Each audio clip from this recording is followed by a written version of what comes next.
suite. Mais d'abord, comme chaque jour sur Europe 1, l'édito international.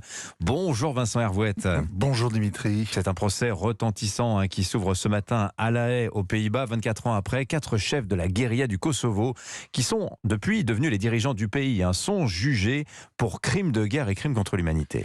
Alors, les héros sont-ils des salauds? C'est la question. L'acte d'accusation fait 70 pages. Ont-ils ordonné des enlèvements, torturé à mort des opposants, massacré des civils, provoqué l'exode de réfugiés? Pas de réponse judiciaire à attendre avant 5 ou 6 ans. Les 4 plaident non coupables. Les habitants du Kosovo ont tous une réponse. Il y a ceux qui leur donnent l'absolution car ils ont gagné l'indépendance et ceux qui les accablent parce que le Kosovo est encore plus corrompu que l'Ukraine. Et en prime, le pays a fourni le plus de terroristes à l'État islamique et à Al-Qaïda. Tous savent que, parallèlement à la sale guerre menée à l'armée yougoslave, aux Serbes et aux Roms, l'armée de libération du Kosovo, l'UÇK, liquidait aussi ses rivaux, les pacifistes, ceux qu'elle accusait d'être des traîtres, des collabos, des espions. Tout le monde connaît les horreurs commises dans les prisons secrètes. Alors le tribunal spécial pour le Kosovo, Vincent, est installé aux Pays-Bas, mais justement pour éviter les pressions. Oui, les premiers procès sont conclus par des non-lieux. Les témoins se rétractaient quand ils n'étaient pas morts avant.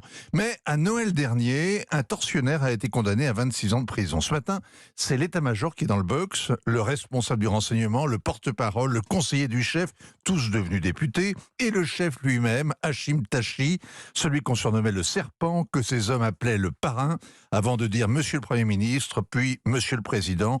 Ça fait 2 ans et demi qu'il attend ce procès. Au procureur de prouver qu'ils ont donné les ordres. Un grand déballage menace. Alors, on ne parlera pas du trafic d'organes prélevé sur les prisonniers qui a fait l'objet d'un rapport spécial du Conseil de l'Europe. On ne veut pas non plus retrouver les 1620 disparus pour lesquels les familles réclament justice, mais peut-être que les Européens vont retrouver la raison et regarder en face cette guerre qui nous a préparés à la guerre en Ukraine. Mais alors quel rapport avec l'invasion de l'Ukraine par l'armée russe? La guerre au Kosovo a été faite sans mandat de l'ONU et par l'OTAN au mépris de sa charte, puisqu'aucun pays de l'Alliance n'était attaqué. Il y a une ressemblance. Il a fallu beaucoup de mensonges pour justifier cette ingérence. À la fin, on a charcuté les frontières. La Serbie a été amputée de sa province sud. L'Europe a donc violé un tabou. Le Kremlin brandit ce précédent à chaque fois qu'il en fait autant, hier en Géorgie et aujourd'hui en Ukraine. Enfin, les Européens se sont laissés forcer la main par les anglo-saxons, mais les Chinois n'ont pas pardonné que leur ambassade à Belgrade ait été bombardée et les Russes n'ont pas digéré qu'un de leurs alliés soit attaqué. Pékin et Moscou ont commencé à se réarmer et ils ont créé dans la foulée l'Organisation de coopération de Shanghai pour contenir l'hégémonie occidentale. Et puis surtout, enfin, le Kosovo a été le triomphe de la désinformation. Alors c'est vrai que les médias à l'époque étaient très va-t-en-guerre. La propagande a fabriqué une guerre juste, le massacre de 100 à 500 000 Kosovars, les cadavres brûlés dans les fours comme à Auschwitz, les parties de foot avec des têtes coupées, le plan fer à cheval de la Serbie pour vider le Kosovo. Tout était bidon et les médias ont tout gobé.